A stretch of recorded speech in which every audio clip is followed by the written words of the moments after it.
अस्सलाम वालेकुम। डॉक्टर अरशद महमूद है, कंसल्टेंट पीडियाट्रिशियन। बच्चों के अंदर बुखार का इशू बहुत कॉमन इशू है और 90% ऑफ ओपीडी जो हमारे हॉस्पिटल के अंदर आ रही होती है या इवन प्राइवेट प्रैक्टिस में, तो वो बुखार के ऊपर ही होती है कि हमारे डॉक्टर साहब हमारे बच्चों को बुखार हो गया, क्या करें। तो इस वीडियो के अंदर मैं डिस्कस करूंगा कि बच्चों के अंदर बुखार को आप घर पे कैसे मैनेज कर सकते हैं, कौन से सिरप और कितनी डोज है और किस कंडीशन में आपने डॉक्टर को चेक कराना है और कब आप बच्चे को घर पे ही मैनेज कर सकते हैं।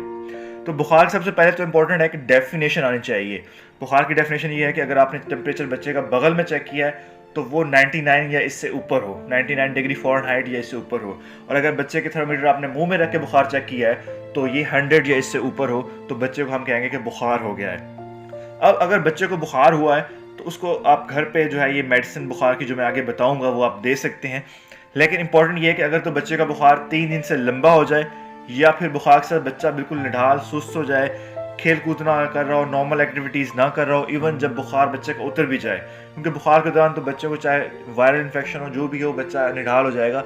लेकिन जैसे ही बच्चे का बुखार उतरता है, अगर उसको कोई माइल्ड डिजीज़ है, कोई वायरल इन्फेक्शन है, तो बच्चा खेलना कूदना शुरू हो जाता है। तो वो एक अच्छा साइन है, उसमें आप सिर्फ बुखार की दवाइयाँ दे सकते हैं। इसी तरह बच्चे को और पेचीदगी नहीं होनी चाहिए, मतलब बच्चे का कोई सांस तेज़ नहीं होना चाहिए, बच्चे को कोई वॉमिटिंग, डायरिया या फिर बच्चे को जो है कोई पेशाब में इन्फेक्शन या कोई झटके लगना, ऐसा मसला अगर ना हो तो फिर आप बच्चे को घर पे ही मैनेज कर सकते हैं।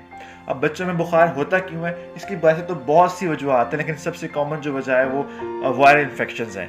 तो अगर आपके बच्चे का फर्स्ट 3 मंथ के अंदर फीवर एक डेंजर साइन होता है, आपने डॉक्टर को ज़रूर चेक करवाना है।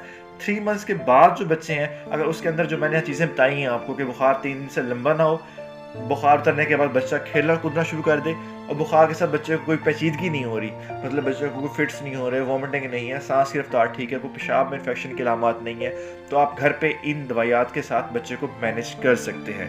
अगर इनमें कोई चीज़ आ रही है, बच्चे की उम्र 3 माह से कम है या फिर इन चीज़ों में से कोई एक चीज़ आ रही है, तो फिर आपको बच्चे को इमीडिएटली डॉक्टर को चेक करवाना चाहिए। बुखार की जो कॉमन अद्वियात हमारे यहाँ इस्तेमाल की जाती हैं उसमें 2 हैं जो इफ़ेक्टिव भी हैं, जिसमें पैराडोल सिरप है और ब्रूफेन जो है सिरप है। पैराडोल जो है सिरप फॉर्म में भी आता है, ड्रॉप फॉर्म में भी आता है, इस तरह सिरप जो है ब्रूफेन जो है सिरप फॉर्म में आता है। कुछ और मेडिसिन भी हैं जो यूज़ कराई जाती हैं, लाइक उसमें टर्शी का सिरप है, इस तरह वोल्ट्रॉल की स्पॉस्ट्रीज़ हैं, इस तरह पॉन्स्टान सिरप है जो करंटली अवेलेबल नहीं होता इतनी मार्केट में, लेकिन पहले अवेलेबल होता था, तो वो भी बुखार के लिए काम आते हैं। अब सबसे पहले हम पैराडोल को देख लेते हैं कि पैराडोल को कैसे कैसे देना है, किस उम्र पे कौन सी प्रिपरेशन देनी है और उसके कैसी डोज क्या होती है। तो पैराडोल बेसिकली एक एंटीपायरेटिक ड्रग है, साथ में इसका पेन किलर का इफेक्ट भी है इसका।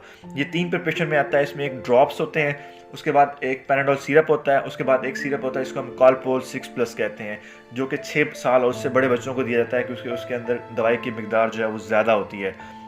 अब जो पैराडोल है आप किस उम्र के बाद दे सकते हैं, तो उम्र इसकी रिकमेंडेड जो एज है, मिनिमम एज है वो 2 मंथ है, 2 मंथ के बाद देना चाहिए। 2 मंथ से पहले के पीरियड में स्टडीज इतनी अच्छी अवेलेबल नहीं है, तो वो उसमें डॉक्टर की हिदायत के मुताबिक ही आपने अमल करना है। तो 2 माह के बाद आप पैराडोल सिरप या पैराडोल ड्रॉप वगैरह दे सकते हैं। अब डोज क्या है इसकी, तो डोज हम इंडिविजुअली देख लेते हैं। अगर हम ड्रॉप्स को देखें, पैराडोल ड्रॉप्स को, तो ये अमूमन जो है वो 2 महीने से 2 साल के दरमियान दिए जाते हैं। इसमें इसकी डोज को आप बच्चे के अपने वज़न और अपनी उम्र के हिसाब से देख सकते हैं। बच्चे का वज़न और उम्र, अगर बच्चे का वज़न 5 से 6 किलो है और उम्र उसकी 2 से 3 माह है तो आपने आधा ड्रॉपर उसको देना है। बच्चे का वज़न अगर 6 से 8 किलो है और उम्र 3 से 6 माह है तो 1 ड्रॉपर देना है आपने। बच्चे का वज़न अगर 8 से 10 किलो है और उम्र जो है 6 से 12 माह है तो 1.5 ड्रॉपर देना है। इस तरह बच्चे की अगर जो वज़न है वो 10 से 13 किलो है या उम्र उसकी 12 से 24 माह है तो आपने उसके अंदर बच्चे को 2 ड्रॉपर देने हैं। अब बच्चे को आप कितनी कितनी देर बाद दे सकते हैं, कितना वक्फा ज़रूरी है, तो उम्र रिकमेंड यही होता है कि आप 6 से 8 घंटे के बाद दें, लेकिन आप 4 घंटे बाद दे सकते हैं। 4 घंटे के से पहले देना बिल्कुल सही नहीं है। 4 घंटे से ज़्यादा इसकी जो वक्फा बहुत ज़रूरी है, इससे अगर ज़्यादा आप जल्दी देंगे तो बच्चे में टॉक्सिटी के साइन आ जाते हैं। अगर आपने खुदा न खास्ता दे दिया है तो कोई मसला नहीं है, आप उसकी अगली डोज जो है वो स्किप कर देनी है आपने। इस तरह अगर अब पैराडोल सिरप की हम बात करें तो उसकी जो डोज को डिस्कस कर लेते हैं। उसमें अगर बच्चे की उम्र 3 से 5 माह है तो उसकी डोज 2.5 ml या आधा चम्मच है। 6 माह से 2 साल के बच्चों के अंदर ये 5 ml या 1 चम्मच है। 2 से 4 साल के बच्चों के अंदर ये 1.5 चम्मच या 7.5 ml है, और 4 से 6 साल के बच्चों के अंदर ये 10 ml या 2 चम्मच है। अगेन डोज की जो है, जो मिनिमम गैप है वो आपका 4 घंटे का होना ज़रूरी है, लेकिन कोशिश करें 6 घंटे बाद ही दें। फिर आ जाता है हमारा कालपोल 6+ सिरप, जो 6 साल से बड़े बच्चों को दिया जाता है, और उसकी डोज वही है 1 चम्मच। आप इसको 6 घंटे के बाद दे सकते हैं। अब हम डिस्कस करते हैं सिरप ब्रूफेन को। ब्रूफेन जो है, इसकी पोटेंसी पैराडोल से ज़्यादा होती है। ये इसका जो है एंटी इन्फ्लेमेटरी इफेक्ट भी ज़्यादा होता है। ये पेन को भी ज़्यादा अच्छी तरीके से रिड्यूस करता है। तो इसकी जो स्ट्रेंथ है सिरप की, पैराडोल से ज़्यादा है, लेकिन इसके साइड इफेक्ट भी ज़्यादा है। तो कोशिश करें कि फर्स्ट आपका ऑप्शन पैराडोल होना चाहिए। पैराडोल से अगर चीज़ें ठीक नहीं हो रही तो फिर हम ब्रूफेन की तरफ आते हैं। ब्रूफेन हमारे पास मार्केट में 2 प्रिपरेशन में अवेलेबल है। एक ब्रूफेन प्लेन है जो 100 mg/5 ml है, और एक ब्रूफेन DS है जो 200 mg/5 ml है। हम इसके अंदर ब्रूफेन प्लेन की डोजेज डिस्कस करेंगे। अगर आप DS सिरप आपके पास है, डबल स्ट्रेंथ सिरप या 200 mg/5 ml वाला सिरप है, तो आप उसने उसकी डोज हाफ कर देनी है। अब सवाल ये होता है कि कितने माह की उम्र के बाद आप ब्रूफेन दे सकते हैं। तो अगर बच्चे की उम्र 3 माह से ऊपर है या वजन 5 किलो से ज़्यादा है, तो फिर उसमें आप ब्रूफेन दे सकते हैं। ब्रूफेन के अंदर आपने कितना गैप रखना है 2 डोजेस के दरमियान में, तो इसमें रिकमेंडेड यही है कि मिनिमम जो है वो 6 घंटे का गैप होना चाहिए।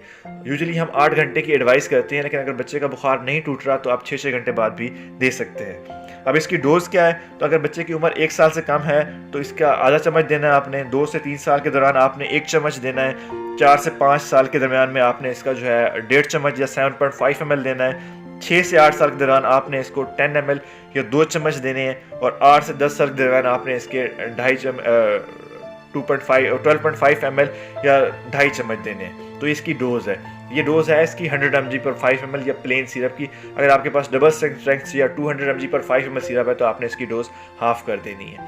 तो दूसरों के साथ भी ये वीडियो शेयर करें ताकि बाकी वालिदैन को भी के लिए भी आसानी हो, और इसको दूसरे लोगों से शेयर करते रहें। सदका जारी है इंशाल्लाह, और दुआ में मुझे अपनी याद रखिएगा। Thank you.